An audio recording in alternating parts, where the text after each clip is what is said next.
بسم اللہ الرحمن الرحیم۔ السلام علیکم ورحمۃ اللہ وبرکاتہ۔ ناظرین، امید ہے آپ لوگ خیریت سے ہوں گے۔ آج ہم آپ کے ساتھ شیئر کرنے والے ہیں 5 چیزوں میں جلدی کرنا۔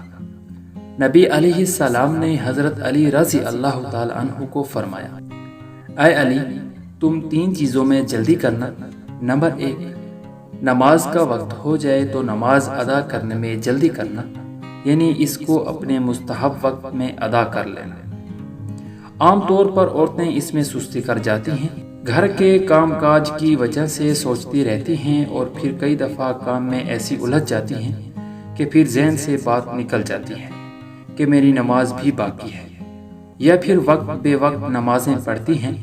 لہٰذا اصول یہ بنائیں کہ جب نماز کا وقت ہو جائے تو پہلے نماز پڑھیں، پھر بعد میں کوئی اور کام کریں۔ نمبر 2، جب کوئی آدمی فوت ہو جائے تو اس کو دفن کرنے میں جلدی کریں۔ نمبر 3، اور نکاح کرنے میں جلدی کرنا۔ جب آدمی پر قرض ہو جائے تو اس کے ادا کرنے میں جلدی کرنا۔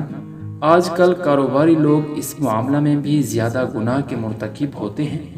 وہ قرض کو تو فرض سمجھتے ہی نہیں، شاید مال غنیمت ہی سمجھتے ہیں۔ کوئی گناہ ہو جائے تو توبہ کرنے میں جلدی کرنا۔ چنانچہ جن قوموں میں نکاح جلدی نہیں ہوتا، ان قوموں میں فحاشی اور برائی زیادہ ہوتی ہے۔ عزت اور ناموس کو بچانے کے لیے اپنے وقت پر شادی کا ہو جانا یہ زیادہ بہتر رہتا ہے۔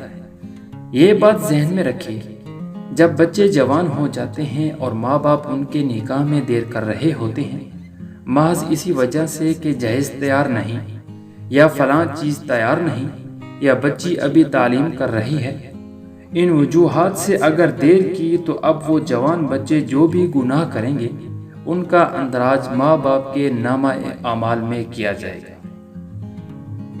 دعا ہے اللہ تعالی ہم سب کو حضور علیہ السلام کے پیارے دین پر چلنے کی توفیق عطا فرمائے، آمین۔